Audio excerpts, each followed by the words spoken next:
بسم الله الرحمن الرحيم. السلام عليكم ورحمة الله وبركاته. حياكم الله يا شباب، وأنا معكم أبو بندر من قناة جاست فور فن. واليوم عندي سلسلة جديدة اسمها ألعاب غريبة. يعني بتكون كذا وما أدري أدور لها اسم ثاني. وإذا قلت ألعاب غريبة يعني ما ظنيت يمكن تكونوا تعرفون الألعاب اللي بنزلها العادة. وأول لعبة راح أنزلها كذا من اسمها تعطيك راحة كذا تصير مروق وأنت قاعد تلعبها. لعبة اسمها هابي وورز، الحروب السعيدة والحرب السعيدة، عاد انتم سموها اللي تبغون. اللعبة وش نظامها؟ شفت التيمت تيم كذا تعدل فريقك وحركات، عرفتوا؟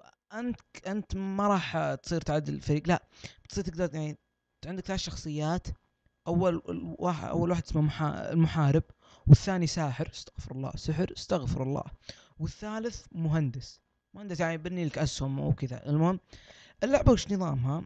اللعبة هو في فريقين، فريق ازرق وفريق احمر. انت مثلا لو انك من الفريق الازرق تحاول تدمر تمثال الفريق الاحمر، ونفس الشيء ينطبق على الفريق الاحمر، يحاولون يدمرون تمثالكم.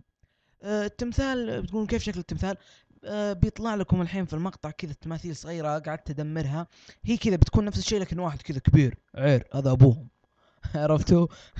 ف هي كذا نظام اللعبة ما انصح تلعبونها الا وانت مع اخوياك. اذا كذا انواع الفله كذا تحمس انت واخوياك، العب امش منك يا فلان وكذا، انواع الفله، عرفتوا؟ بس اذا بتلعبها بحالك فانت نفسيه. اللعبه نظامها نظام يعني تقدر تكون زي كود، يعني تقدر تلفل وكذا بس مو نفس نظام الاسلحه. نظام الاسلحه كيف؟ انت تشتري الدرع الخاص فيك، انت تشتري القبعه اللي خاص فيك، انت تشتري الاغراض. في طريقتين بتطلع لكم، بوريكم بتطلع لكم في المقطع. الطريقة الأولى هي بالحظ، أنت وحظك، عرفتوا؟ تختار 3 أشياء كذا، بتجيكم زي دويرة، بتختار 3 أشياء، تختار 3 أشياء. يعني مثلا تبغى تقول أبغى سيف، درع، لبس، حلو.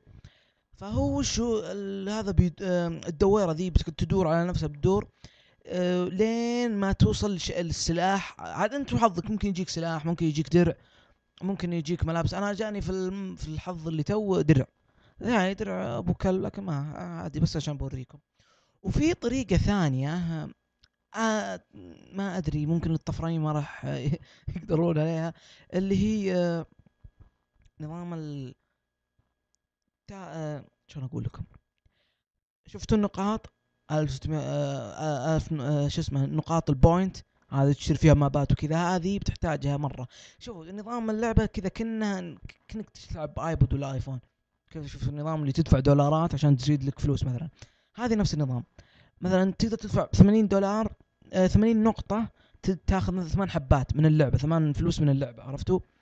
آه هذا النظام. وعلى حسب الأسلحة اللي تختارها أنت تختارها، ويمكن يجيك طقم كذا، طقم سلاح مع درع مع سيف، ويجيك كذا ب16 نقطة من اللعبة، أنت تروح تشتريها بالبوينت اللي معك. هذا النظام ما أدري جديد، أول مرة أشوفه في لعبة، لكن يعني أشوفه حلو. ودي والله لو تكثر إن شاء الله. مو مرة لا للطفراني ما يصلح لهم. طيب اللعبة زي ما قلت لكم فيها بعد نظام نسيت أقول لكم. أنت تعدل في الشخصية، أنت كذا تعطيه كذا نظرات وجهه، تعطي كذا عيونه يا وتخليه معصب ولا حنون. نظرات الوجه ما تتغير. هذا اللي يضحكني في اللعبه، تموت وانت فاتح عيونك. ما ادري كيف جت هذه، بس يعني فيها اللعب فيها طقطقه، اللعب فيها ضحك، اللعب فيها وناسه. انصحك الا اللي معه اكس بوكس واللي عنده اونلاين انه يجربها. آه هذا كان كل اللي عندي اليوم. ان شاء الله تكونون انبسطتوا واستمتعتم في اللعبه. واذا حابين تستفسرون او اي شيء تبغون عن اللعبه، انا عندكم في تويتر بحساب بودكاست 20. وفي شيء ابغى منكم فزعته يا شباب. انتم تشوفون عندكم في المقطع الرسم جاي ابو كلب، عرفتوا؟ ابو كلب، مو يعني ابو كلب، هو زين الحمد لله. هذا هذه اول مره استعمل فيها قطع دي في ار. ما ادري هل هو من التلفزيون او من كمبيوتر اذا المخيس. بتطلع لكم الشاشه كذا شويه خضراء وش اسمه، ونفس الشيء. انا ما ادري بنزل لكم بصوت ولا ماني بنزله، والله ما ادري، بس اخاف يعني ما راح تخرب عليكم لان طلعتها بصوت. في صوت يطلع كذا زي عرفتوا، مره قوي. هذا ما ادري كيف اشيله. فاللي عنده قطعه اتش دي في ار ويعرف يستعملها ويعني ليته يساعدني ويجي يراسلني في تويتر وانا بكون عنده. هذا كان اللي عندي اليوم، بكمل لكم المقطع، بخليكم تشوفون باقي الأغراض.